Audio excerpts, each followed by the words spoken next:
Здравствуйте, меня зовут Раиса Зубарева, и вы на канале Движение за независимость Саха. Сегодня очень важная тема у нас.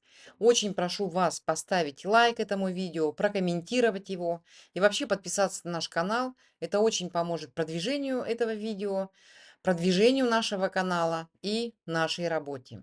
Спасибо.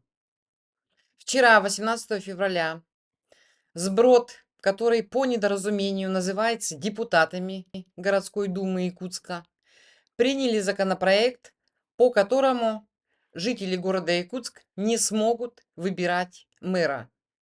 Законопроект еще окончательно не принят, он еще будет отправлен на согласование в Элтумен.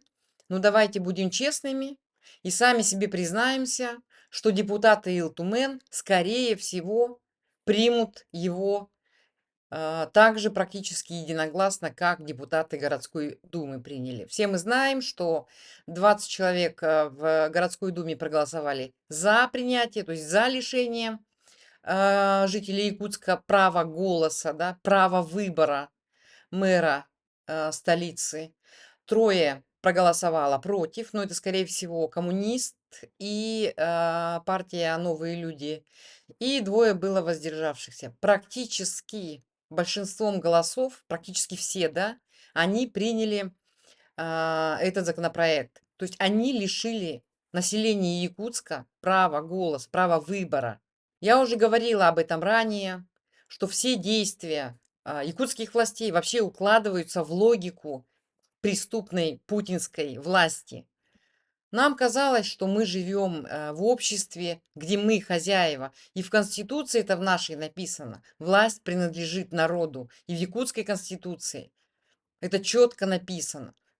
Но на самом деле это все русские сказки, которым верят те, у кого нет глаз и ушей, беспомощные и послушные.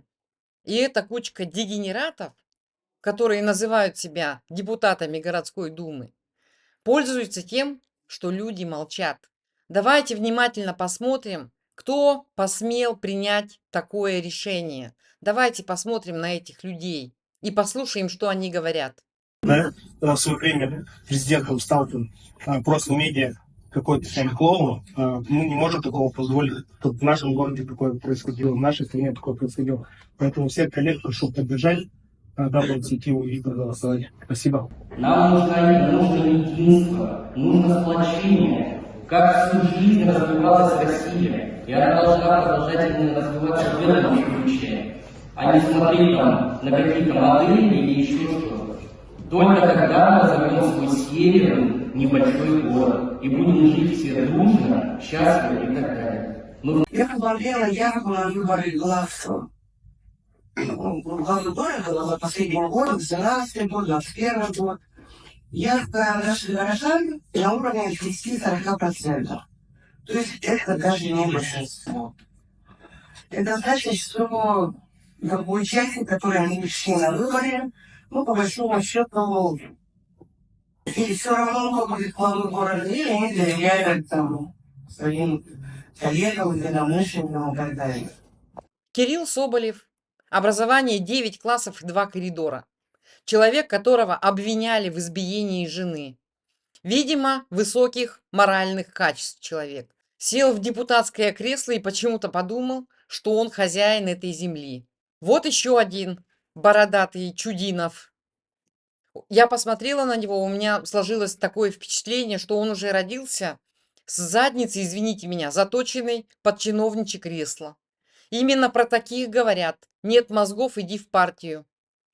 Старуха Евсикова почему-то решила, что она имеет право принимать такие решения за людей. Ее уже давным-давно пора выкинуть на свалку истории. Такое ощущение, что она работала еще при Брежневе. Принимать такие решения за людей решил набриолиненный Альберт Семенов. Ему его лощеная морда важнее, чем мы все вместе взятые, наши дети и наше будущее. Он лоббирует свои интересы и интересы своих любовников. Вообще, почему этот сброд решил, что может за якутян решать их судьбу? Уйдет законопроект в Илтумен и посмотрим, кто там еще будет принимать решения за людей. Выдвинул такой законопроект для рассмотрения Виктор Федоров.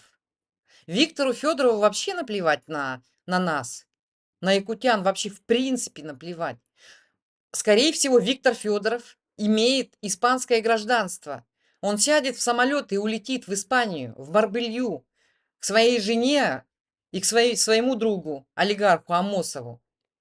Ему абсолютно все равно, что будет с Якутском и с республикой вообще в целом в будущем. Вообще, что произошло, что происходит вот с этой отменой выборов? Это означает, что власть больше не нуждается в демократических декорациях. Она переходит к открытому управлению без попыток скрыть свою диктаторскую природу. С одной стороны, возмутительно все то, что сейчас происходит. С другой стороны, у нас появляется шанс. И я сейчас объясню почему. Выборы в диктатуре– это не про демократию. Это про создание видимости.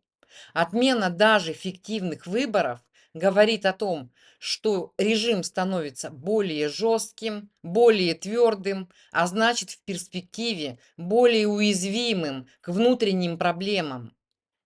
Это значит только одно. Это начало конца этого режима путинского в нашем случае. Я сейчас хочу призвать всех наших единомышленников, всех тех, кто хочет и будет строить с нами новое независимое государство. Не опускайте руки. На нашей стороне правда. Мы уже победили. Мы уже победили в наших душах. В нас нет страха. Путинский режим с его прихвостнями никогда ничего не сможет с нами сделать. Они могут и дальше обманывать простаков, которые в силу своей рабской покорности не могут понять, где правда, где ложь. Но делать осталось им это недолго. Немного нам осталось ждать. В один прекрасный день эта империя рухнет. И все эти депутаты, чиновники, менты, ФСБшники, все те, кто кошмарит нормальных людей, они будут погребены под ее обломками. Все, что они могут делать, это терроризировать свой народ, к сожалению, беспомощный и покорный. Вся мощь империи, которая называется Российской Федерацией, она как раз-таки базируется на страхе и трусости. Я призываю сейчас в наши ряды вступать всех тех, у кого есть глаза и уши, у кого есть вера в победу нашей идеи, в победу независимости. Свобода, ребята, не за горами. Спасибо.